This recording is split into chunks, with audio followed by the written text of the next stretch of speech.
And correction is an addiction. It might as well be one of the 7 deadly sins. So you don't have to be aggressive To get what you want. to get what you want.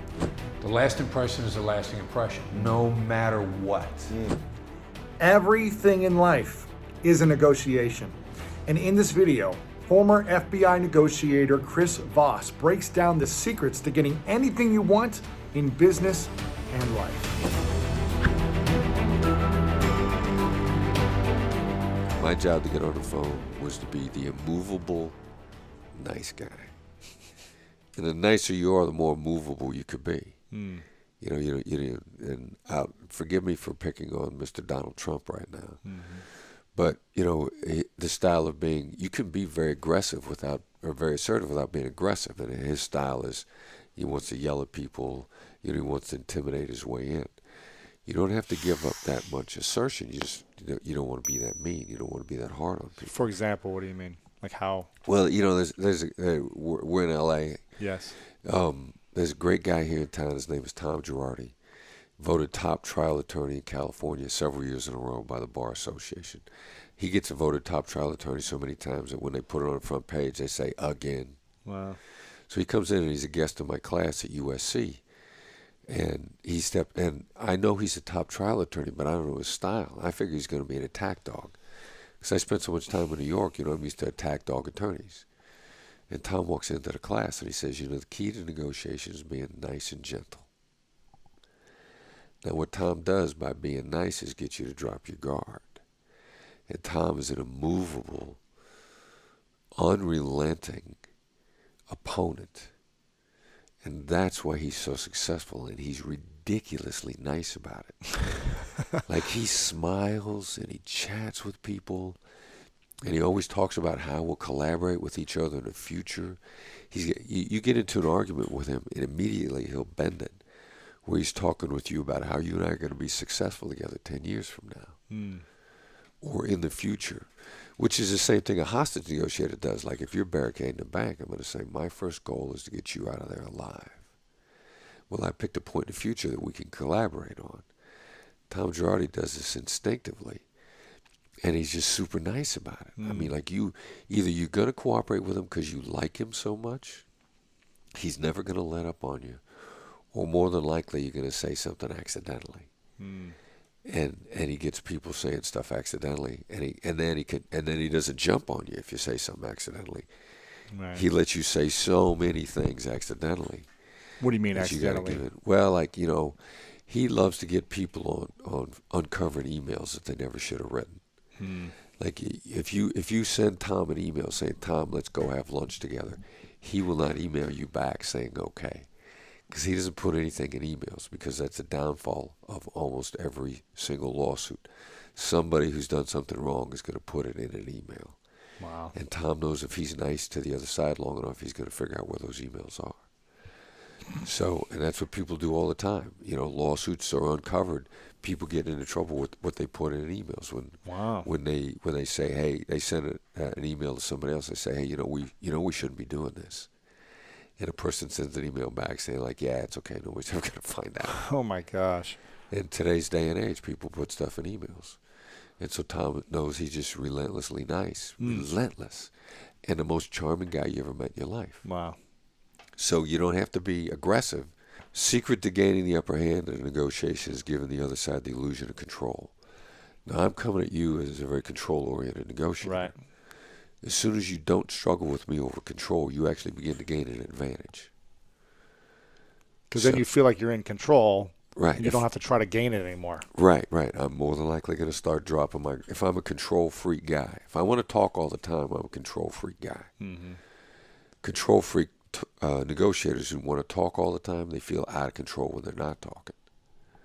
So you want to get them to the point where they don't talk, but they don't talk because they're relaxed, not because they're trying to seize control. Right. So you did a real nice job with that. Now, the only thing, another thing that we teach is, see, you're not going to give me a car. Right. And you try to make it sound like you were going to. Yeah. Now, I teach how to say no. Uh-huh. And then you want to feel other ways of saying, because the real answer to that, just like at the very beginning of my book, you're supposed to look at me and say, How am I supposed to do that? So poise it back to a question. Right. A how question. An open-ended question. Well, not just open-ended. How. Okay. How is a key to life. Yes is nothing without how. See, if and you could also start talking about how without talking about yes.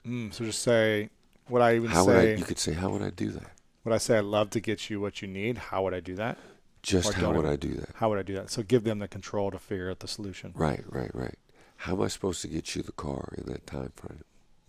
Because that's what you're trying to express. There actually is a time problem here. Right. In 60 seconds, how am I supposed to get you a car? Right. That's different than we can get a car. We just need 60 more seconds. Right. We need more time. Yeah. Right. Because Okay. now I think you're ducking me. Okay. But if you say like, how am I, of course the car's out here right away. But first of all, I gotta tell everybody what we're gonna do. I don't need anybody to get surprised. Let's talk through the details of how this is gonna get done. In the meantime, what got you here in the first place? How do you find yourself into this kind of a situation? How do I make sure I get you out of there alive? The succession of how questions. How am I supposed to promise to get you a car if I don't know that she's going to come out alive? You take what you want and make it the path to what I want. How am I supposed to get you in here if it doesn't benefit me also? Right. So as soon as in any negotiation, what I want is now a means of getting what you want, then that changes the dynamic right away. So how do you deal in a negotiation with the kind of person who has to win, who has to get everything they want? They're very controlling, alpha. Right. And it's their way or no way. Well, getting everything they want is actually third on their list. First of all, being in control is number one on their list, and that's emotionally satisfying. The second thing is the alpha type, which is, we refer to that as the assertive. The one thing that's more important to them than actually getting what they want is being respected and making sure that you know everything about what they're coming from. So, and it's a classic guy who's working for his boss and said, you know what, my boss didn't do what I wanted him to do, but he heard me out, or she heard me out. I can live with the direction that we're going as long as I know that my boss knows my opinion. And so that the assertive type of negotiator, it's really more important to them that they felt that they conducted themselves respectably, that you respected them, and that you knew what they were coming from. And once they know those things, they'll actually soften up on what they want. If they feel disrespected, they'll probably be more frustrated and angry and demanding. Right. So you have because to when respect. they're very demanding, what they're really saying to you subtly is, I want you to know how important this is to me. Right. I want you to know how important I am. So how do you meet that person? Just come to them with respect or with calm? Or you could say, look, you're impressive. You're phenomenal. You've thought it's all out. This is very... Yeah, I mean, clearly you know where you're coming from. You know what you want. I'm lucky to be talking to you at all. Right. I mean, if were I to sit down with Donald Trump, I would in fact be lucky to be in the same room with him. That'd be the first thing I'd say to him. I'd say, stroke his ego. You're an American icon. Right. You're the symbol of American business, certainly in New York City. Yeah, stroking their ego is not a bad thing. It's a version of empathy, because that's how they see themselves. And the emotional recognition, like emotional currency, is not going to solve every deal. I just don't want to try to solve any deal with money when I could have solved it with emotional currency. I'm saving my money with emotional empathy, currency, intelligence. Right. My money's too important to me to waste it when I could buy something with satisfaction. Hey, it's Lewis here, and I would love to connect directly with you. Text me the word YouTube to my number 614-350-3960 to receive weekly inspirational messages from me.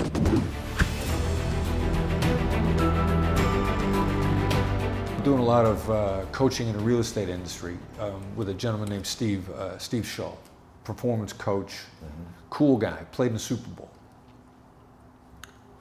one of the people that have completely adopted our approach in real estate, and this is just human dynamics, so this is not limited to real estate. Since she changed her approach about 10 months ago, she's gone out on 80% fewer appointments. Real estate appointments. Yes. Yeah. Gone out 80% less. Have cut the same number of the deals that she did the year before. Wow. 80% less work, same number of deals, and her deals are much more profitable. How? Is it the pre-questionnaire? Is it the There's a little initial bit of phone call? an elimination. How do you eliminate up front whether or not somebody is either accidentally on purpose never going to do business with you and not burn the bridge? How do you figure that out? The simplest way is if you were buying my service, if you were looking for negotiation training, Yeah. in the first conversation, I'd say, Lewis, Harvard's out there, Wharton is out there, Karis is out there. I got a lot of great competitors. I mean, these people that are really good. Why me? Why would you ever? I was a hostage negotiator. Yeah. Why would you ever come to a hostage negotiator to learn how to negotiate? Now you're going to do one of two things. Because why triggers defensiveness in every human being on the planet? If I'd have said, Lewis, why'd you wear those shoes? Right. Your first thought is like, what's wrong with my shoes? Yeah. And you might say, because I like them, because they're comfortable. Right. It's defensive. You know, it's funny you say that because my mom, I ask her why all the time. And Guys are crazy. She says to me, she says to me 6 months ago, I stopped answering why questions. I go, why?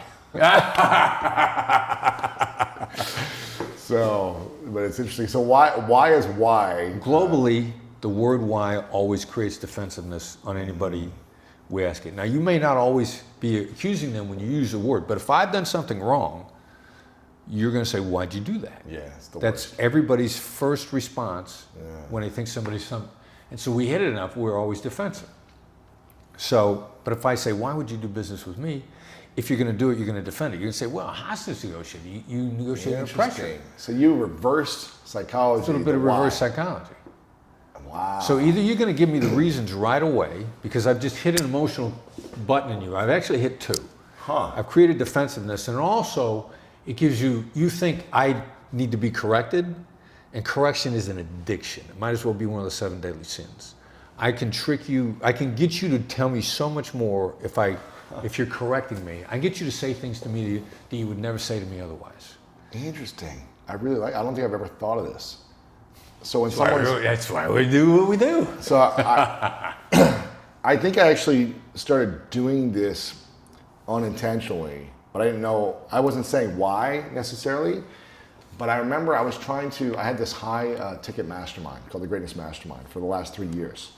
We actually just put it on pause for this year because I'm putting my effort and energy into other things. But I noticed the time it took from year one. I was doing all these phone calls to sell people to get into the mastermind. Right. And it was a $35,000 price point. And it worked fine because people applied, they showed interest, and it worked year one. Year two, I remember I said I'm going to do no phone calls. I'm going to save my time because I was spending an hour on the phone selling people, but just making sure they were qualified. But it was a lot of time. Yeah. Year two, I said I'm only doing emails. And I'm going to essentially get them to enroll themselves in it for me. And I started asking certain questions. I don't think I was saying, why me when you can go to this mastermind and this coach and this. I wasn't saying that, but I was more asking them to enroll themselves in it for me. Say, what's the purpose of you joining? And then the last year, I did something similar. It was just like, I had someone else on the phone say, why do you want to be a part of this? With Lewis specifically. Yeah. Not saying there's all these other options, but just going, why do you want to be a part of this? And then he would listen to them say why they wanted to be a part of it. But I don't think I had the perfect system the way you talk about it, but I think and I never had to jump on a phone call, I never had to do an email, and people just enrolled in a higher price point every year. which was powerful. Yeah, But it makes sense. I like this approach to saying, you know, there's all these other options out there. Why do you want to Yeah, be why with me? I mean, we never badmouth our competition. Right. I say they're great. Why me? Now, the other response is going to be, now here's what you're really looking for. These are the people that you're not going to do business with. If somebody looks back, you say, well, that's up to you. Yeah, I like that. Yeah, you convinced me. Nah. Well, and in point of fact, that's a defensive reaction on their part. Vision drives decision. If somebody sits down with you and they don't have a vision of doing business with you in their head already, you can't put it there. Really? You can't inception them? No. Well, no. You can. I need to diagnose whether or not there's anything in there. Yeah. Well, if it is, also, I mean, the return on my time. Like, I get people that want to do business with me right now. Yeah. Because your most valuable commodity is your time. You were just talking about time. What do you and I have? It's exactly this. What's our commodity that's equal to Warren Buffett's? Yeah, can't get it back. Warren Buffett's got 24 hours, we got 24 hours. Yeah. You can't get it back. So I could chase a deal for a long time, or I can take the deals to people that are ready to do business with me now. And there are enough people ready to do business with me now that the chase is probably a fool's errand. Right. Now, coming to that is really hard. Very few people can do it early in a business career because they're so desperate for opportunity. They think it makes no sense to not chase every opportunity. And everybody that we've taught this to, who's been in business for any length of time, you can just see the light going on over their head. They're like, man, I've been hustling for years. I didn't saying need to yes hustle those everything." people. What's And- that? And yeah, they said I didn't need to hustle those people. I know. Well, the only thing you needed is to develop a gut instinct for the people that aren't worth the hustle. You know, I guarantee you, anybody attends your mastermind, no matter what you charge for it, it's going to be cheap money for them. Right.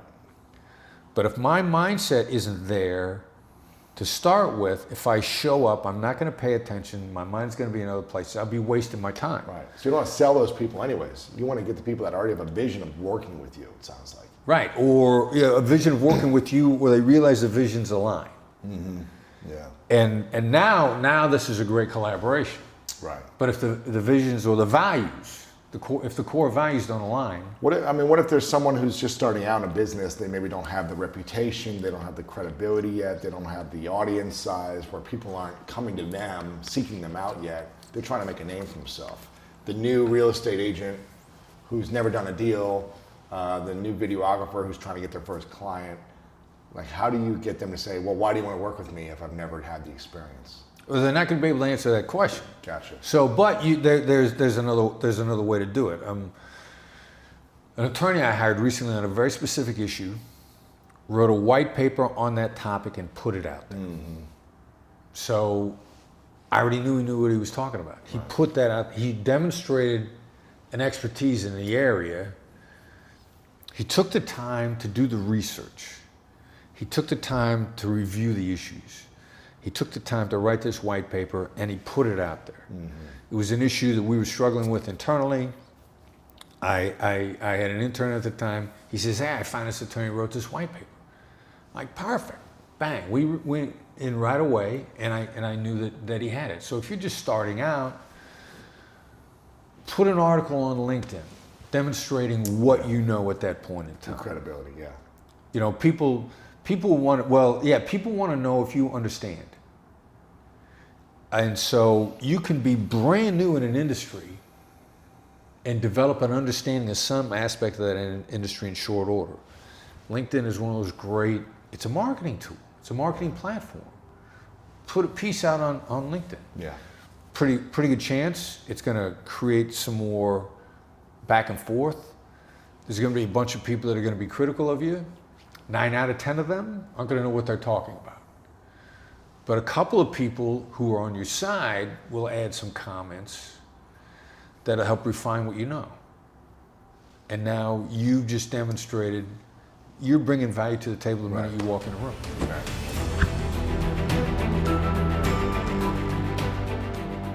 What are the characteristics that make a great negotiator in your field, and also how do those translate into the business and relationship world, just in general, outside of? Well, let the other side go first. Most people they're burning with their argument. Here's why you should make this deal, and they've got that memorized, and they're not going to listen to a word you say till they get it out. So trying to talk to them is really like trying to talk to a paranoid schizophrenic, Right. because they're rehearsing their speech in their head and their logic, and so you just can't get through to them.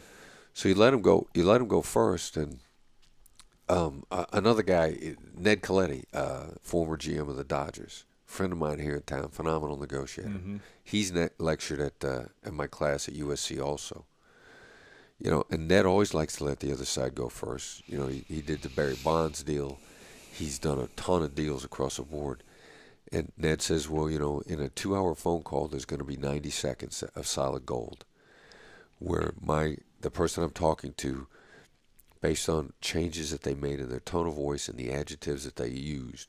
I mean, he's got an instinct for it. He couldn't identify. He just always say there's 90 seconds of solid gold. And I'd say, what is that? Right. And we talk it through, and he says, well, yeah, it's going to be a change in the tone of voice. It's going to be a different kind of adjective. So Ned wants you to go first because he wants to know what's going to take to make the deal. What they want. Right. Yeah. What they're inspires burning them. for, or how they characterize what they have. Or what they're not saying too, maybe. Exactly right. What someone has failed to say is often a lot more important than what they have said, which is why I give it a little thought in advance. All right, what are they gonna say if they've got this? So I actually like to look for more of what they haven't said, what's glaringly missing, and that's going to take.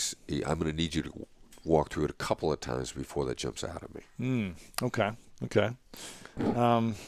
Who are the most difficult people to work with then? Would you say it's the alpha people, or would you say it's the uncertain people, or what type of people are hard to work in negotiation with? You're talking about a little bit of a tight match, and that has a tendency. It's a little bit based on how bad I want to make the deal. Like, I don't like liars, or I don't like the most difficult people to work with in the long run are people who haven't thought anything through, which is as bad as a liar, only their heart's not in the wrong place. They don't know what they want specifically, or they don't know how they're gonna get this done. Which is, again, we go over and over again. I go over and over again. Yes is nothing without how. And the person who thinks like yes is going to make a deal. Well, yes is not going to make a deal because you got to have how. How are we going to put this together? And someone that doesn't think things through, a lot of times they're actually kind of dysfunctional on their own side. So they'll make promises they can't keep, and they have no idea they can't keep those promises. right? And so when they take your deal, you think you've done a deal with them, they take it back to their company, and their company goes like, no, we're not doing this. This is a stupid idea. We can't do this. Sure. And that happens a lot. I think in the private sector, I've heard from a number of companies that fully 50% of the deals that they make that don't go through get killed internally. Because somebody cut a deal for them and they took it back to the company, and the company says, no, that violates our terms and conditions. Right. We can't deliver on that basis. So you're dealing with someone who just has doesn't have a clue as to what's going on their side. Sure. There are a lot of people like that. When you're making a business deal, what do you recommend as the amount of time to consider the deal before saying, yes, let's do it? Like, here's the deal points. Here's what you want. Here's what I want. Okay, should we sign it right away? Should we give it 24 hours? Should we take it to our team? Should it be a week? What's like kind of a standard, you think? Unless you've got something in line ahead of time. The company name is the Black Swan Group because we believe there's black swans in every negotiation, which is something you didn't know, that as soon as you found out, it's going to change all the parameters. The deal. Gotcha. So you sit down at the table to find out the unknowns. Huh. And it's impossible to research all the unknowns. Plus, a lot of the unknowns, I'll find them a lot faster if I just ask you. Right. And I could research for 2 weeks something that I may be able to get you to tell me about in 10 minutes. For example, what do you mean? Something you'd want to ask? I'm speaking to for a long-time client, and they have another firm that I've been affiliated with doing a different block. When I found out they were doing that block, I could subtly reach back through my network to find out what the competing / partnership firm of mine is, what they're charging, or I could just flat out Ask them. Well, I need to get the information. A lot of information you got to get by not asking. You got to trigger it. The phrase "ask good questions," it's really get good information. And a lot of times you won't tell me stuff if I ask. But if I act like I already know, or if there are other ways, hostage negotiators trigger information without asking questions. And hostage negotiators get that information and make you feel good about giving it at the same time. So give me an example, either in a hostage or a business deal, what that kind of trigger could be. Well, it's going to be some sort of a statement. I might say, look, I'm sure my competing company's charging you twice as much as I am. Oh, and then they'll tell you the answer. They'll want to correct me. Oh, actually, no, it's the same, or actually you're getting a better deal. Never underestimate the other side's desire to correct you. Wow. Because it makes people feel powerful and smart. You're going to want to feel smarter than me. One of my clients is negotiating a deal for a commercial office building in South Carolina, and it's almost 100% occupancy. It's in a mixed-use historic area, so it means the building can't be knocked down, and nobody can build in it because it's an historic area. Mm-hmm. And so the building's basically impossible to replace, and it's 100% occupancy. It makes no sense to sell the building. So they're genuinely thinking, why is the seller selling? First of all, you can't ask why, because why makes people defensive. If I look at you and I say, why did you wear a black shirt? Your instant thought is going to be like, do I got to defend the black shirt? Why I'm doing it? Yeah. So you need to find out why, but you can't ask why because it makes people defensive. So what would you ask there? Well, then again, you don't want to ask at all because if you're smarter, you change your whys to whats. And it's more likely they'll respond if you say, what's making the seller want to sell? So, what is causing them to do that? Mm-hmm. Not why are they selling? But instead, what my student did was he said, well, seems to me the seller's selling a cash cow because of a disbelief in the market fundamentals and the future of the building. No, let me correct you. This is why I'm doing it. Exactly. And the other side went like, no. They got a couple buildings that are underwater. Now, I can't imagine a real estate agent answering that question ever. I mean, this is highly confidential. All right. Proprietary information. My seller is desperate for money is what the answer was. But because it was a correction, and people love to correct, they'll correct you without thinking it through. It's an involuntary response, a desire to sound smarter than you and to be right and correct you, which is a burning desire in most people because it makes me feel smart, more powerful. And I'll seize every opportunity to feel smarter and more powerful you at the table. Gosh, it's like chess. It's emotional chess. Emotional chess. I love this. How do you take criticism? Not well. I've never really been good at it until, I wouldn't say I've mastered it. I think I've gotten better. Over the last 6 years, I started to really say, okay, let me not react to this criticism. They probably have some good intention they're trying to tell me, and maybe there's some truth there. So let me start to listen to the feedback or the criticism and say, okay, how can I be better? Is there any truth in there that really resonates, or are they coming from a place of anger of their own thing? Criticism is mostly fear-driven. By the person criticizing. Right. Yeah. Yeah. You criticize that in point of fact, you've been hurt, you've been disappointed, you've been frustrated. Yeah. There's a lot of sayings that, never take advice from anybody you wouldn't trade places with. Criticism is a form of advice, but you're afraid to tell people how to do stuff. So you just criticize what they do. Mm-hmm. Some people, and then it becomes an addiction for some people. Criticism is not a great behavior. I know you've heard the phrase, nobody's doing better than you will ever criticize you. Right. They'll mentor you. Right. So, first of all, how do I take criticism? I got to take a step back and understand if somebody's coming at me with just a criticism, even if they ask permission to criticize, they got struggles that are worse than mine. Right. If they ask you to give you criticism, they're an open wound at that point in time. Yeah. So I'm gonna say, yeah, sure, go ahead. Right. They've already told me they're probably coming from a difficult place. Gotcha. So what I'm going to try to do is just kind of take it easy on them and understand where they're coming from. A blog I'm a big fan of, Eric Barker writes this great blog, Barking Up the Wrong Tree. Yeah, that's great. Eric told me one time, for every hater, there's going to be 10 people that are on your side. So when a critic comes up to me, I see that as there are 10 people. You're indicating to me that I'm successful with 9 other people, and I'm not going to get down on this person because it's very easy to get down on them because unfortunately they're coming from a negative place. Yeah. Gotcha. That's good to know. What's a role-playing exercise that anyone could do with a friend that would make them a better negotiator? Try to get whoever you're talking to say the magic 2 words, "That's right." Which means you got to summarize where they're coming from. If you, in any given interaction, if you got a point you want to make, before you make it, your trigger, you're not allowed to make your point. So give me an example. And you want the other person you're role-playing with to say, "That's right." Okay, so you were telling me about critics. Yeah. You're a high-profile guy. You're about helping other people, which means you get criticized a lot. That's right. And when you get criticized, I mean, I wouldn't say you're empathic, although you are. I would say you're probably more compassionate. Those are 2 different things.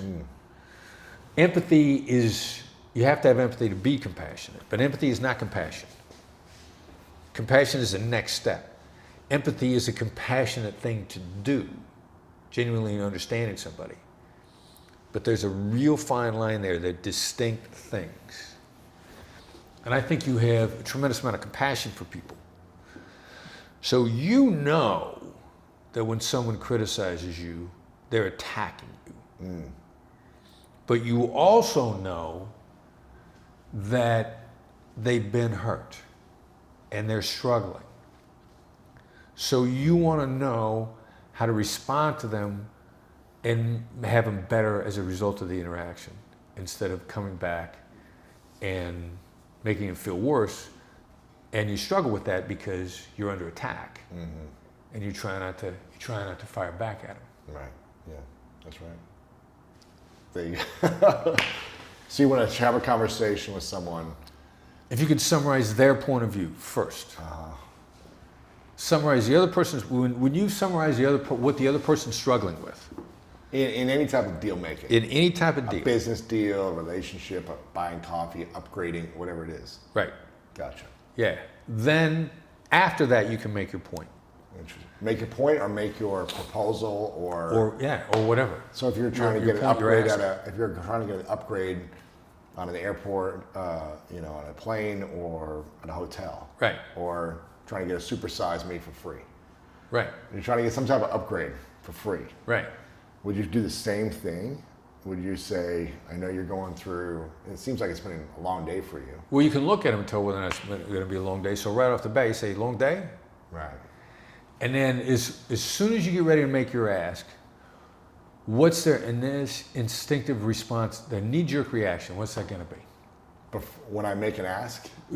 Once you've made your ask, what's their, of somebody's trying to get something for free? Yeah. What's their typical knee-jerk reaction? Oh, this person's just trying to get something for free from me? Right. Yeah. And everyone does this, or everyone. There you go. Everyone's doing this. Yeah. So you walk up and you go like, "Hey, look, man. I know I'm going to seem like just another jerk who's trying to get something for free.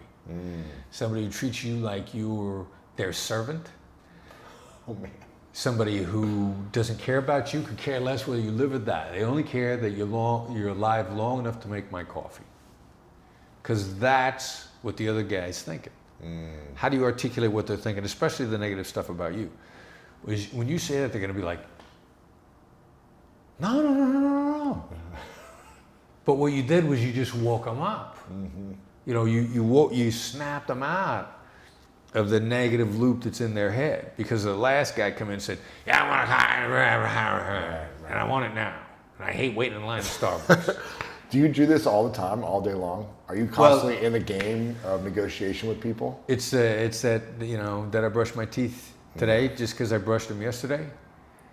You know, I genuinely, I got to keep my skills up because it's either stay even, decline, or get better. I want to keep my skills up. The mercenary in me does it because I got to keep my skills up. The missionary in me does it because I actually care about people. Yeah. I just assume that you had a good day. Yeah. You know, that you didn't, that my interaction with you didn't leave you worse. Mm-hmm. That my interaction with you left you better. Everybody we encounter should be left better by the interaction. How important is the intention before you walk up to the coffee shop, before you go to the hotel, before you get on the phone with the other business owner to make a deal, before you have a conversation with your partner about where you're going to dinner? Do you set an intention first? Like walking into the hotel, you're like, this is what I'm going to say. This is the result that I want to get out of this. This is the way I want to leave people feeling. The intention, do you do that the personally? intention. The intention is, you know, I want you to have fun with the interaction. The other person. Yeah. I want you to have fun. If I'm playful, if I'm intending for you to have fun, you know, I'm in a department store. Yeah. I'm joking around with the guy behind the counter, and I go, tell you what, you know what? How about if you give me the employee discount? Right. Give me the employee discount. I'll say it like that. Give me the employee discount. And the guy in the store says, if I give you the employee discount, I'm going to have to pay for it myself. Really? And I go, I'll pay you back. I said it just like that. He went and he started walking around asking people how he could key it in and get me the same discount without having to pay it himself. He walked around the store for 10 minutes. Really? I saw him walk up to a manager. There's a manager shaking his head no. He's going to someone else. Is it? And then on his way back, another employee walked up to him on the side, whispered in his ear, and he went, okay, and he walked up and I get 30% off. Wow. So, but you didn't pay him back. It was just like a playful. I just, you know, I just was being playful about it, just being silly about it. And what's the best way to get an upgrade at a hotel for you? All right, so slightly different take on the approach. Yes. My son does this all the time. My son, Brandon, runs my business. He's our best negotiator. He prides himself when we all come into a hotel, he's got to be in a better room than me. And I'm the boss. That's hilarious. And as far as I'm concerned, I'm paying the bills. Yeah, of course. He got an upgrade in a hotel one time that I couldn't even get on the floor. You need a special key. Yeah. Key code. Yeah. Me and the other guys were going, hey, we'll come up to your room. He goes, no, I got to come get you. I said, no, we'll just come knock on your door. He goes, no, you can't even get on the floor I'm on. He paid less for his room than I paid for mine. Wow. And I'm the boss. Wow. But he'll walk up to somebody and say, I'm getting ready to make your day the most difficult day you ever worked here. And he says, because somebody works behind a counter at a hotel, I mean, God knows what they've seen. Oh, you know, have you got a head in the bag? Are you going to have ritual sacrifice in a room? Right. You know, what have you done? Because in a hotel, they've seen every kind of sort of crazy thing you could imagine. Mm-hmm. And they just go, oh, God.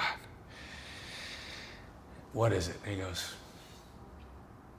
I'm just going to be another self-centered person looking for a free upgrade. They're like, oh my God. That's it? That's it? That's it? Oh, yeah. And they're immediately through the roof. And they start checking it in and this and this. And hey, you know what?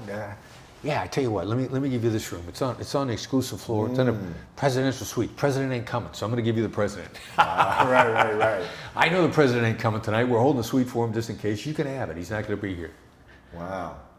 I remember from our interview the last time, I think if my memory is right, you would say one of the strategies is leading with like being challenging in a certain way, or I'm going to be demanding a lot. Isn't that something that you taught? Well, to a little bit, yeah. Something you know, that way, right? I'm gonna if I know you're gonna react negatively to my ask, I will give you a preview that makes it look worse than what it's gonna be. Yeah. So what do you call that framework? For lack of a better term, it's emotional anchoring. Emotional anchoring. Emotional anchoring. You know, we don't do price anchoring. Uh-huh. You know, but we'll do emotional anchoring. If you're not going to like what I have to say, I'm going to say, look, you're not going to like this. Right, that's what it is. And then I'm going to shut up because your amygdala is going to kick into gear and you're going to think that I'm going to insult you, your parentage, your family, your genealogy, your clothes, everything. Because the amygdala is going to go into overdrive. Wow. So that whatever I ask for after that is going to be relief. And I'm doing that also because I need to keep an eye on how you feel when we're done. Not as much how you feel at the start, but how you feel when we're done. So you want someone to be, it's okay if they start off in a lower energetic or negative attitude, as long as when you finish, they feel like, okay, it got better over time. Yeah, you feel good at the end. The last impression is a lasting impression. Interesting. And that's unavoidable. Yeah. It's what we refer to as a law of gravity. Huh. It doesn't, we have gravity, we can't explain why gravity works, but you're still not going to step off the balcony because gravity's there. Right. The last impression is a lasting impression, no matter what. So I need to, more than anything else, make sure that the last impression is positive, or at least feels collaborative. Or you're a business partner with someone, or you've been in a long negotiation for 6 months with someone, either one.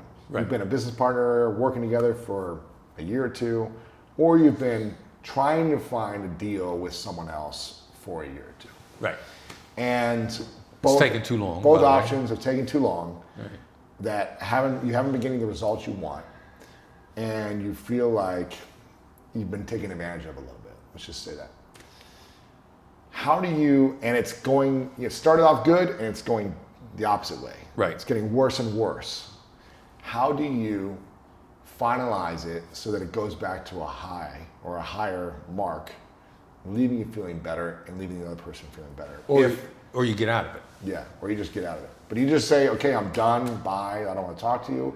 How do you not burn a bridge if you're in that situation? I'd probably say something to the effect of, look, you're not going to like this. So you start with the emotional anchoring. Right. Interesting. This isn't working for me. And I'm sorry, but I'm afraid I can't do it anymore. And my problem here has been that I like you. I've always liked you. And the stuff that we've done together successfully has been phenomenal. And I would like nothing better than at some point in time in the future for us to be able to get back to that. But for right now, in order to preserve the memories of the positive things we've done, I'm out now. Wow. How do I remember that so every time I'm in a situation I can say that same thing? Well, it's a little bit of a sequence. Yeah. And the sequence is, we need to stop what we're doing right now. But if we're going to stop what we're doing right now, what everybody thinks of is, where's this going in the future? So I got to create a point in time for the future that we're both happy with. So there's still a bridge. There's still an opportunity Potential. for the future. Yeah, maybe it's a year, maybe it's never going to happen, but you keep it open. I'm open to it. I'm finishing positively, but I am finishing. Interesting, yeah. Because the last words the last two sentences, maybe even just the last sentence, are going to ring in your ears over and over and over and over. Because that's what your brain is always going to go back to, the last impression. How did I make you feel at the end? I make you feel valued, and you're going to appreciate the fact that I walked away without calling you names. But I walked away. Right. It's hard to do. Yeah. It's hard. Get your practice in. You got to do practice, yeah. You work on it a few times. Most of the time, what people have at the end is the battle for the last word is when the last word is a cheap shot. Right. That's when people screw you too. Hang up. Right. Right. It's And I'm going to call you back to say screw you right back, and then I'm going to hang up. Yeah. There's a battle of the last word's a problem and the last word's a cheap shot. But when the last word is a positive thing, it's not a problem. So always end on with positive words. Right. Even if you feel taken advantage of, even if they hurt you, even if they screwed you over, whatever, you should always try to end in a positive way. Yeah, without question. Because if you're talking to them, then your goal was to resolve things and to have a great relationship. Now, you might say that at the very beginning of the interaction, but it's more important to say it at the end. My goal was always to have a great relationship with you. And if we can get out of this dynamic, that would be my goal again. But right now, I'm out. Yeah. But understand that at any point in time when we can go back to working collaboratively, I'd love to do it. Oh, that's good. And so usually what it is take what you said at the beginning and at least say it again at the end. That's good. Yeah, I like that. What is something that you did as a hostage negotiator with terrorists around the world that you use today in just common interactions? Is there something that you did at the height of like this intense conversation that you do on a daily basis? Pretty much everything we've been talking about. Yeah. You know, I'm gonna make a verbal observation on how they're processing things. You know, it seems like. It seems like, it sounds like, it feels like you'll say all those things. Yeah. That's the bread and butter of great hostage negotiation. Really? Yeah. It's having them be seen or heard. Yeah. Feeling understood. You know, people are taking actions to make a point. What happens if you can make the point without taking the action? They're taking actions to make a point. Right. And you're saying you don't need to take that action because I hear you. Yeah, let me see what happens if you, and it makes no sense at all. But I'm going to take probably 90% of a terrorist agenda away just by making them feel heard, making him or her feel heard. Then I'll deal with whatever I have to afterwards. But let's say I could only take away 10% of their agenda by making them feel heard. Yeah. What if I could only take away 1% of their actions by making them feel heard? That's worth the investment to me. It's worth it. Let me see what's left over after they feel heard. It's less fingers they're cutting off, less people they're blowing up, whatever, right? Yeah, one way or another. What is what's the best approach? Say I'm looking to buy a company, right? I'm looking to acquire something. I really like this software, this tool, this agency. I want to buy them. What's the best approach without seemingly or thinking like, oh, if I come to them like I'm too needy, I really want them, then I'm giving them all the power. Right. What's the best approach of someone that wants to buy something? Yeah, completely counterintuitive. What are all their arguments for making you pay the high price? State them first. Because what that actually does is it leaves them with nothing to say. So 8 Mile them. Right. Very nice. Right. Exactly right. 8 Mile them. Yeah, we used to use that clip from 8 Mile all the time. So good. Articulate everything they got to say. So for instance, if I'm an agency, you want to buy me, right? My company. What would you say? If I'm like, my business is growing, we're getting all this attention, we're helping clients with big results, we're growing as fast as possible, and you're like, wow, this company's really growing. We got to get them now before they're too big. What would you call me up on the phone? Do you write me an email? Do you meet, hey, I want to meet for coffee? What's the best approach? In person, email, phone, video conferencing. If you could have it any way. All right, I'd say, look, I'd probably say right off the bat, like I'm completely blown away with what you're doing. You guys are phenomenal. You're on the upswing. You guys are killing it. I'm going to seem like a cheapskate. I'm going to seem like I'm trying to get something for nothing. So emotional anchoring. Yeah. Is it a ridiculous idea for us to talk about you selling me your company? Wow. Getting something for nothing? Is that what you said too? Yeah. Wow. Okay. Because I've started off with appreciation. Yeah. I've lowered your expectations of me. And see, the last thing that I did also was I did what we refer to as a no-oriented question.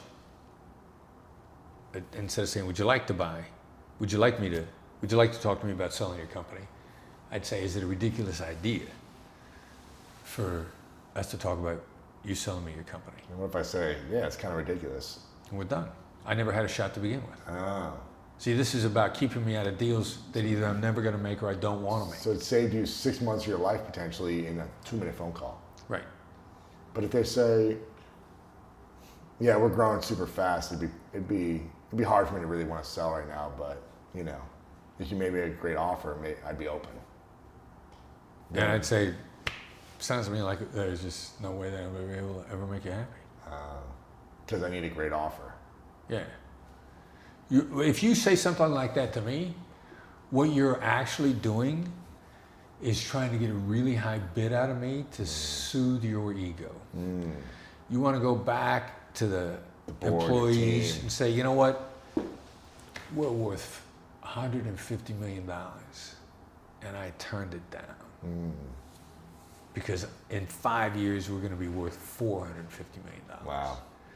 So that kind of a question is, you want to bid for me to make you feel good. You're not seriously going to, by laying it out like that, you're not seriously going to entertain selling. What if you as a business owner were like, we really need something like this. We need an agency like this to help us grow. What if you're in a position like, we got to find an agency like this? If it's not this agency, someone close to it, in order to help us grow. Would you say, okay, let me go look at the other options internally to yourself, or would you keep that one open so that you can potentially come back in 6 months if something happens? Or well, then the last thing I'm probably going to say is, how do I help you grow faster than you get the means to get there on your own? You know, my guess is, based on your rate of improvement, what would you say is a high multiple of how much you guys are going to grow? How are you going to get there?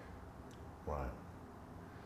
We have to start talking about, because now, and this is a typical dilemma for a lot of companies that are buying other companies, because the company wants to sell today is more worried about today's price as opposed to the amount of money that they could be worth in the future, and they're leaving this future money on the table. Yeah. Like, let's say your company's worth $9 million, but you had a buddy sell his company for 12, so you're not taking less than 12 for your company. Now it's worth 9, I can only buy it for 8. Yeah.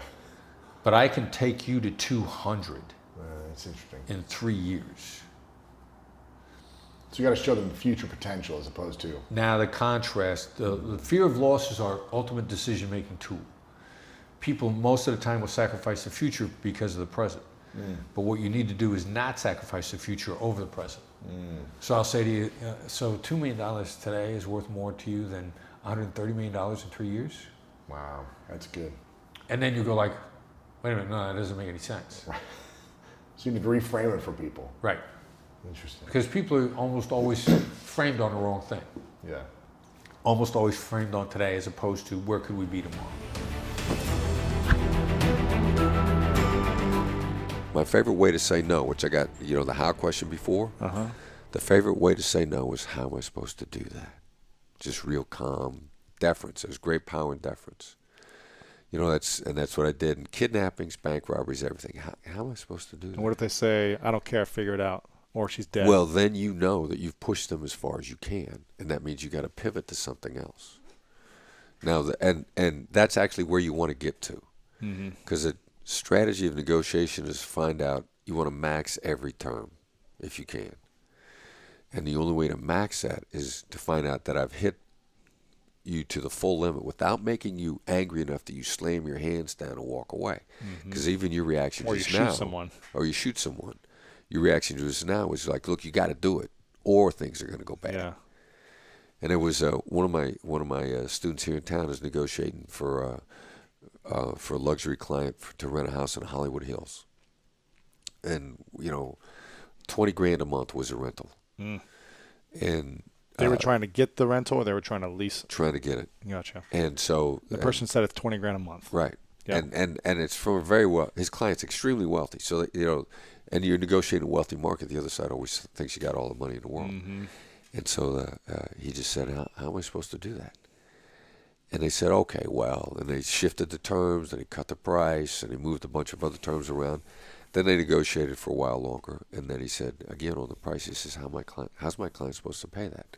And the realtor says, if your client wants a house, he's got to pay it. Bang, you got a deal. When the other side says, if you want it, you have to do it, which will come usually after the second, third time that you said, how am I supposed to do that? So you knock it down a little more on a car, a real estate deal, whatever it is. Now you've maxed that term. Now you move on to something else, so you make the deal. But you needed to know that you pushed them as far as you could have without them storming out, or without them saying, Chris Voss is not any fun to deal with. I would never do business with him again.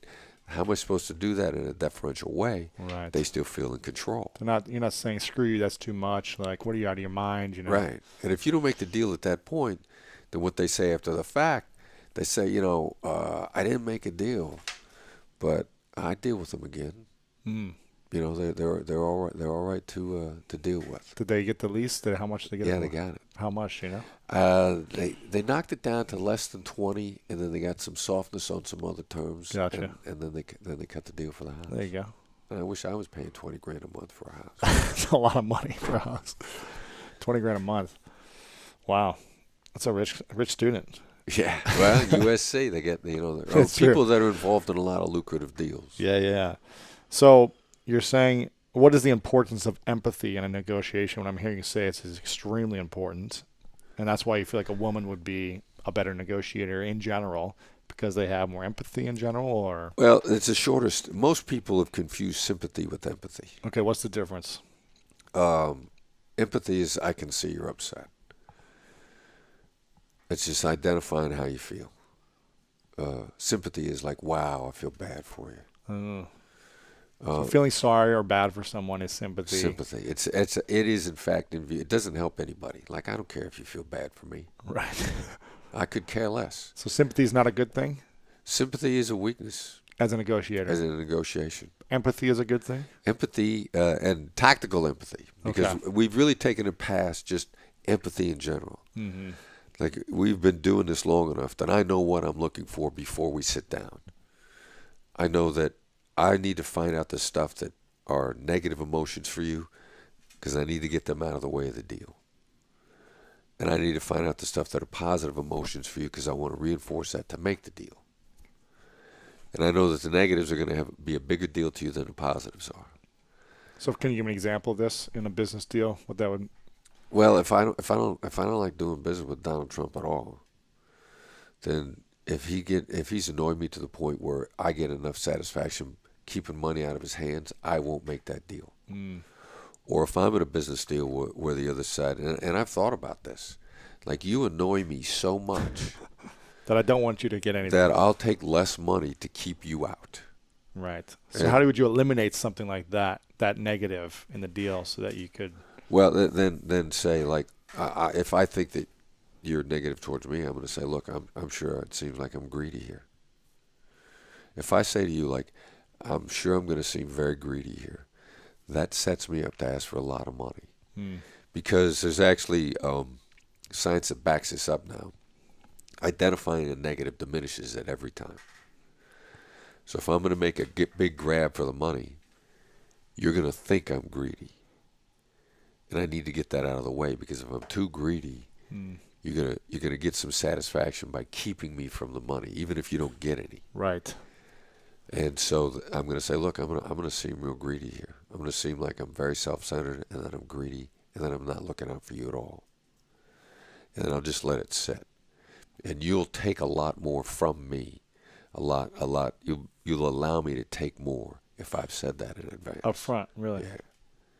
Because I've diminished that. Your thought is like, I mean, I can never seem too greedy then. When I make that grab, you're going to say, well, he was honest with me. He told me he wanted a lot of money. He didn't try to say, hey, look, let's do a win-win deal. Now give me all the money. Right. Because if I say I want to do a win-win deal with you, I'm like, hey, I'll be nice to you. I'll look out for you. And then When you I try to make take that 90 grab, and give me 10. It's like, Right. oh, it's not a good deal. Yeah. But when you say it up front, then you're more likely to get the deal Yeah. and get more of whatever you want. Right. I'm gonna seem very honest to you. You're gonna like that I was honest with you, and you're gonna say after the fact, like, look, He was honest. I always knew where he was coming from. I didn't like the deal, but I did it anyways, or whatever. Yeah. Huh. Okay. It's crazy. That's this stuff that we found out that works regularly. We had talk about another one we talk about in the book. There was a multi-million-dollar deal going down in Washington D.C. The subcontractor was very unhappy with the general contractor, and a female negotiator, and they were getting ready to lose everything. And they sat down and they said, I'm sure we seem like the big guy that doesn't care about you. I'm sure we seem like the big general contractor that's trying to take complete advantage of the sub and not appreciate how hard you're working for this and not care about your future at all. And she turned that deal around, and when she was done, she took an additional $1 million in profit for herself and her company, and the other side liked them more. So not only did they increase the profit, but they had a better relationship. This is why being honest up front or empathetic, or I can see how you might feel that we're going to do this. It's a tactical approach. Wow. There are negatives here. we're going to address the negatives. Up front. And we're going to make them go away. Yeah, Wow. address them up front. Most people don't want to do that. I already did that. Do you know when I did that to you? When? I've already done it. Remember when we talked about doing the one-on-one role play? Yeah. I said it was going to be horrible. Oh, that's true. You said it up front, yeah. And I always do that every single time the same way, because if you do the role play with me, no matter how it goes, you're going to feel like you were beaten up. Right, but at least you told me I was going to be. Right, and you can't come out. If I say it's going to be shocking me. horrible, you can't ever say, well, he sandbagged me. He caught me off guard. Right. And then what I always do, then I diffuse the negative, and then I pitch the positive. And most people pitch the positive and hope the negative will go away. They sandwich the negative. Positive, negative, positive. I don't like sandwich at all. Start with the negative. Start with the negative. And I said, and you will learn more than anyone else. So how do you do that in a business deal where you start with, okay, I'm sure you think we're horrible or we're trying to get more than we should, or... Well, walking to the table, you can make a really educated guess on what the other side is going to think of you. If you're a big business dealing with a small business, if you're David and Goliath, you know that before you get to the table. Right.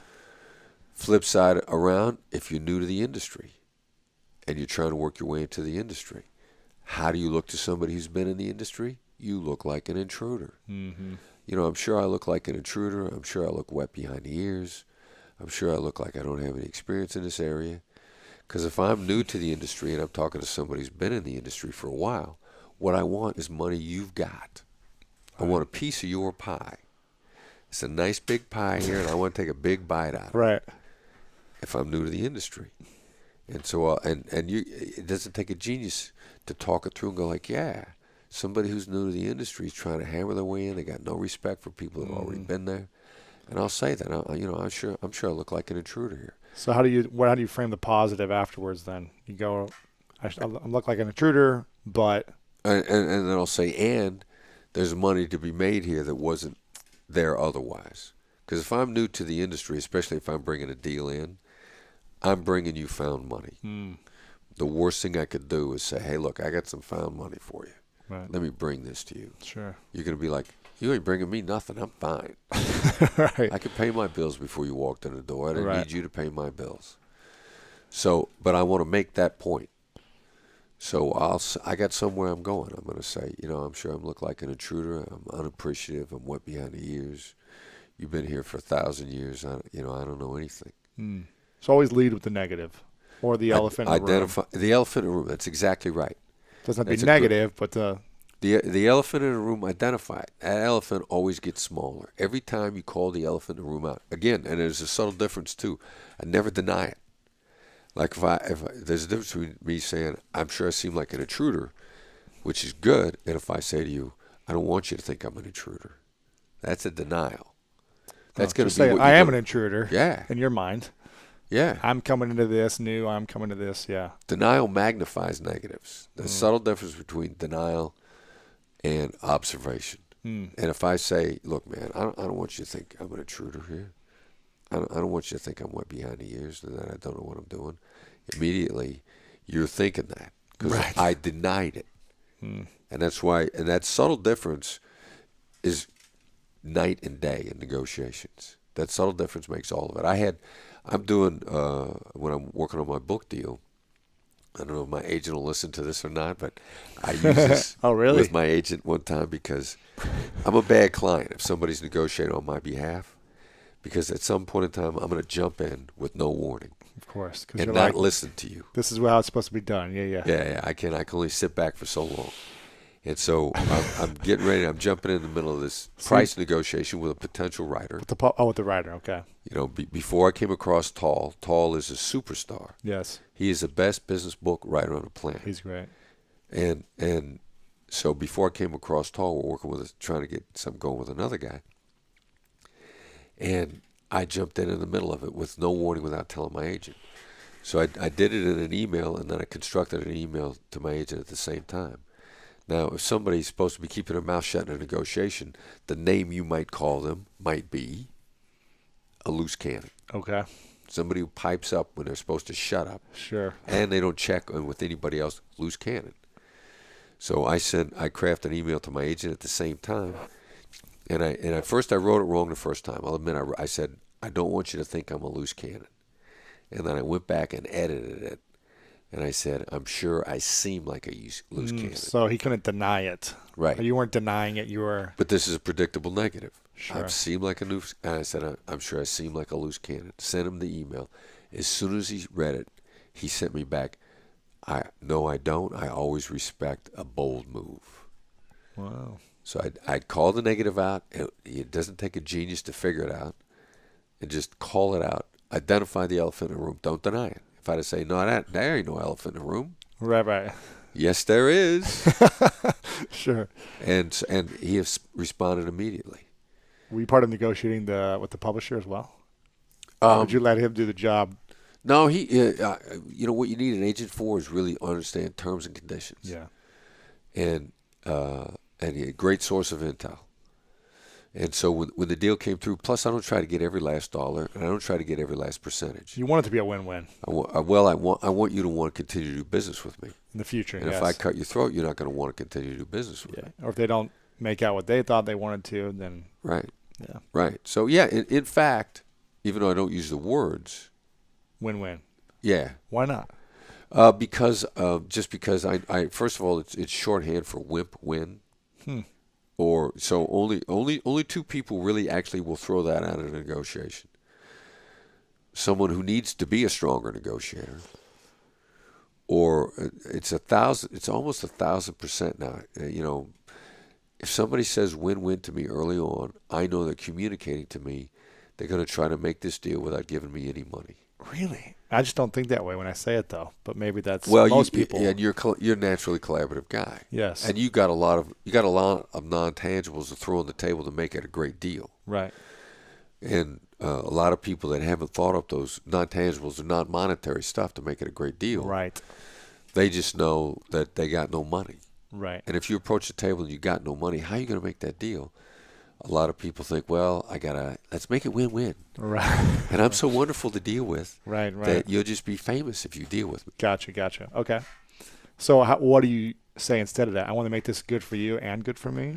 Well, I start throwing out stuff that's really good for me. That's not going to cost you a dime. I'm going to brainstorm with you like crazy as much as I can, and then I'll get you brainstorming. And I'm in a discussion today to possibly go to a conference in Chicago, and I already know in advance they got like nothing for fees. Right. So you're like, well, Because, what can... yeah. And we start brainstorming, and the young lady I'm on the phone with, she says, well, is there anybody that might come to the conference that you would want to meet? And my thought was, I don't know who's at the conference, but I do know, I think a really a profession that wants to get better at negotiation is not afraid to admit it, are baseball scouts. I'm on a plane with a baseball scout just yesterday, and he's saying, like, look, as a scout, I'm out signing prospects on these $1 million deals. We could have a several $100,000 swing in a given deal. I'm not a negotiator. I'm a scout. So it occurs to me that these scouts are out there trying to find talent, and then they have never had time to become better negotiators except by finding out the hard way. You can learn my stuff really fast. I gave this guy a copy of my book. I said, you know what? Read the first 10 pages. If you can't use it, then you don't ever have to talk to me again. In the first 10 pages, you learn some stuff you can use right away. So I'm on the phone with this girl for this conference today, and I go like, all right, look, I think I could really help out professional baseball organizations to their scouts, maybe not their GMs who are doing the $100 million deals, but put me in a room with the guys that are doing $1 million deals. And I said, so if you know anybody for the Cubs or the White Sox, just give me an introduction and we'll talk about it. That'd be worth me going to this conference for nothing if I get a good introduction to something that'll lead me to business. Yeah. And she's like, she says, I'll check into that because she's right there. Yeah. And they're running a big conference, and it's very much good for Chicago, and it's good for business people. And most professional sports franchises come to know that what's good for the community is good for them. So then it becomes, in effect, win-win. Right. I just don't use those terms. How do you become the smartest person in the room? Look for emotions first. Emotions? Yeah. you know what? If I figure out what's driving you, like if I tell what you're passionate about, and you're passionate about getting better, and you're passionate about helping other people, and you're passionate about healthy competition, and you are fueled by a great feeling of achievement and competition at the same time, and you're more likely to do stuff and engage in activities that fuel both of those things at the same time. Right. And the openly competitive people are either openly competitive because competition makes it feel good, or it's a defensive thing. And you need to know the difference between somebody who attacks you because they're being defensive and they're afraid they're going to get hurt and they're very fear-driven, Yes. and a person that's attacking you because they're just very competitive. And a very competitive type just likes competition, makes a great ally. Whereas a person who's attacking you out of fear, they're not good long-term allies, because they're gonna feel at some point in time they got to screw you before you screw them. Wow. And so, understanding the distinctions in those drivers, those two people look almost exactly the same. Like I dated, I had a phenomenal social relationship with a woman who was in real estate here in town 3 or 4 years ago. And she was fear of loss, overwhelmingly fear of loss driven. In relationships, in business, and everything. Right. She was always just horrified that she was getting cheated, and she didn't have great business partnerships. She was very successful, but not a lot of great partners. And it's a slight change. You know, there's a 2 millimeter change there between the competitive because they like competition, or the aggressive assaultive because they're afraid of getting cheated. And I need to know those differences, because it's going to tell me what kind of a partner you're going to be. How do you know those differences? Just by being aware, listening, and yeah, you know, the emotional intelligence comes to you really fast once you start looking for it. right. That's why that some people are really good at cold reads. One of the classes I'm teaching at Georgetown right now is a really brilliant young lady who's Afghani, and she loves a cold read. Starting to make educated guesses about somebody real quick. Yes. And she's talking to a cab driver the other day, and a cab driver turns around and looks at her and says, "Did my wife send you?" Because she guessed the guy's daughter's name. She guessed a lot of things that were accurate about his daughter and his wife just based on a quick interaction. Wow. And for her, it was a game, which is another thing. Sure. If it becomes fun for you, you pick it up faster. Right. So you can get really good at this as soon as you start trying to look. And it's amazing. It'll also go away quickly too. Yeah. You got to watch It's a it. muscle.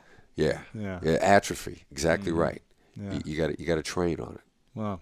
What's a word you never say in a negotiation, or the worst thing to say?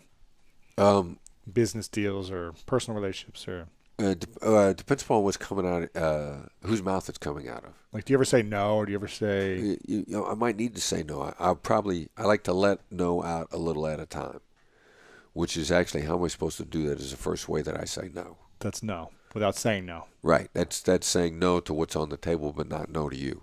Let's figure if we can work this out.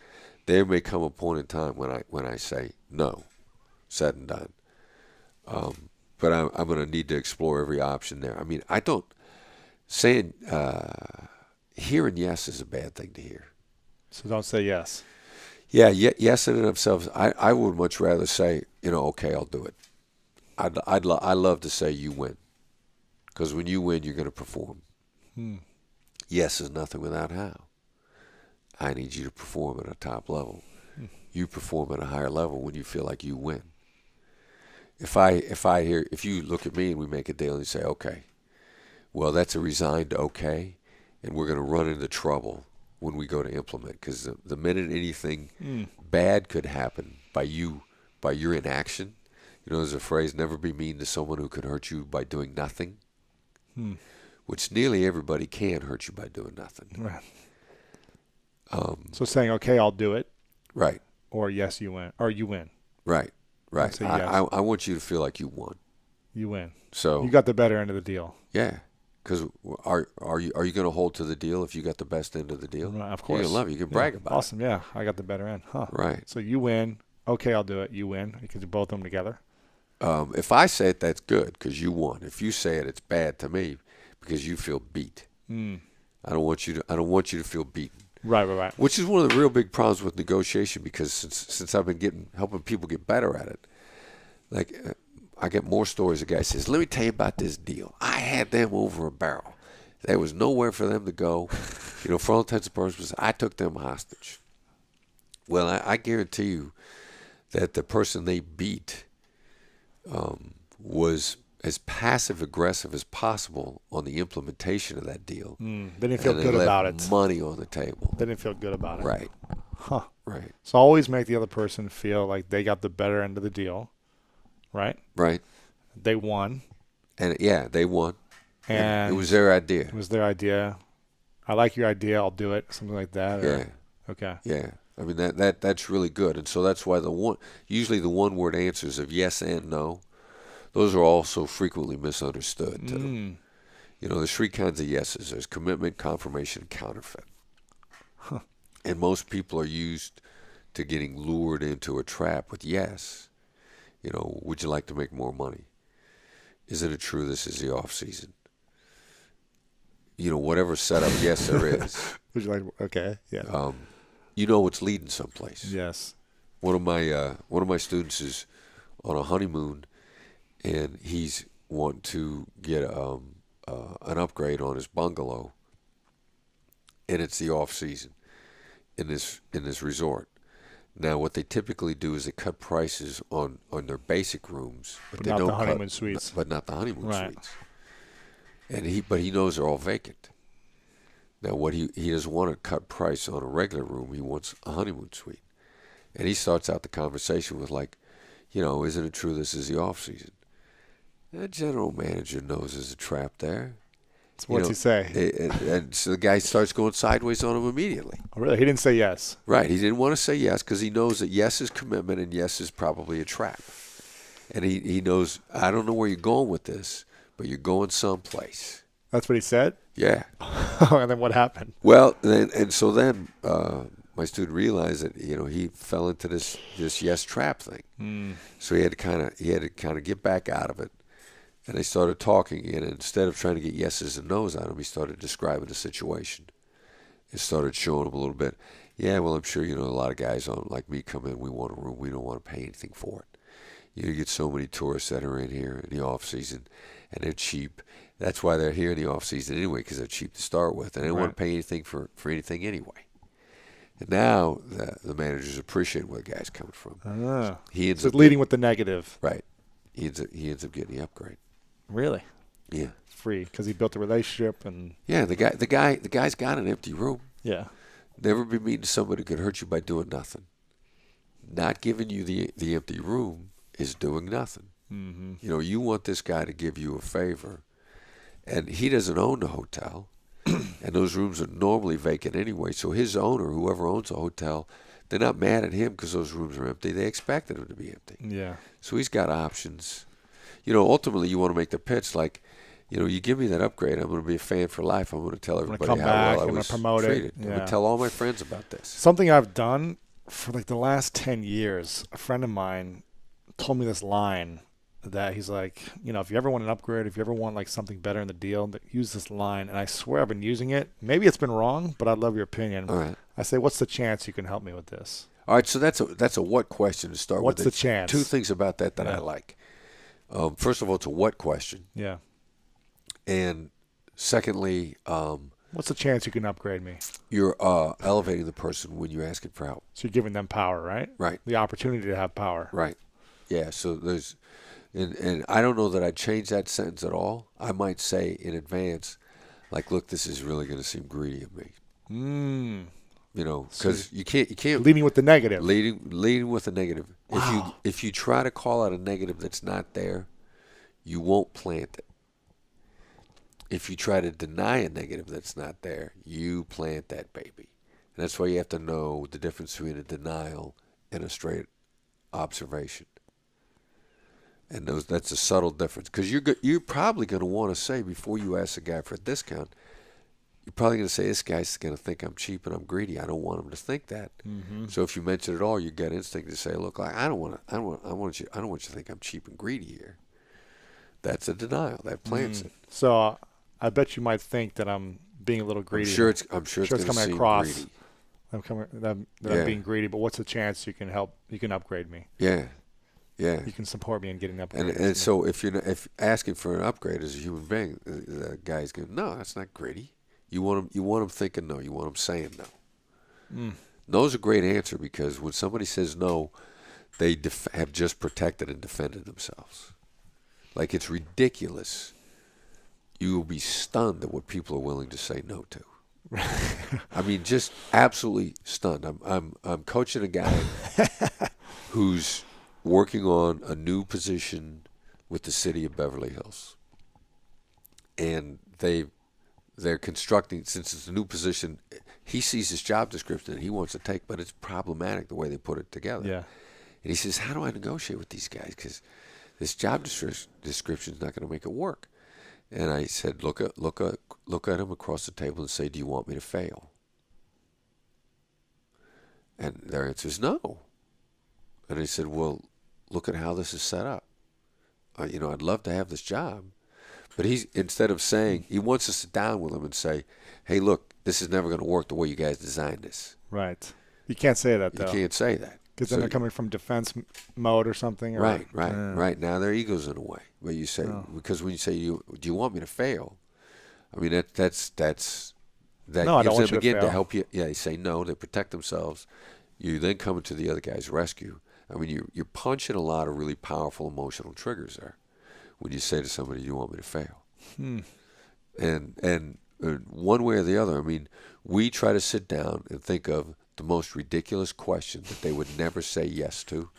Like if at the end of a negotiation, one of my last things I'm always going to say is, like, if you can't budge at all, I'll say, all right, well, look, it seems like you're powerless here. Oh. Because nobody wants to say yes to that. Wow. Seems like there's nothing you could do. It seems like you're completely powerless here. And they'll put you on hold. They'll find a way to help you. So it seems like you're powerless. If you can't help me, it sounds like you're powerless here. Right. Everyone say yes to that. Wow. Yeah. That is powerful. Yeah. Do you use that a lot when you're at the end of any phone deal, bill or anything or something? At the end of any deal, if we haven't come to an agreement that I'm happy with, that'll be the last thing. I'll say, it seems like there's nothing I could say. And it seems like you're powerless. Seems like nothing that you could say to them to get what you need. Right. Or for them to move the deal points, and it seems like you're powerless. Right. They're powerless. Right. Holy cow. That's powerful insight. So, yeah, we a lot of people have cut deals they thought it was completely in the tank, and they're actually just trying to end positively. It's critical to end positively. So give me one little extra thing then, if they want to end positively, not like, I'm powerless here, so let's do the deal. Yeah. Okay, I'll throw in this, or I'll give you this, or like I make it a regular part. Like my credit cards, almost all of them got fees, and I call every year and ask them to waive the fee. Yeah. And they almost always do until the guy says, "Well, we waived the fee on you the last 5 years in a row." So it sounds like you're powerless here. And I'll say, I'll say that. I'll say, it sounds like you're absolutely powerless here. It sounds like you're nothing you could do. And they'll put me on hold. Let me see what I could do. Anything, they'll come back and do it. Because nobody wants to be powerless. Oh, wow. That's great. Thank you so much for watching this video. If you enjoyed this, make sure to click the like button, subscribe, and turn on the notification bell. And if you want more greatness in your life, then you got to check out this video right here. Anxiety is not expressed. Anxiety becomes suppressed. We suppress it. And the suppression then turns to depression.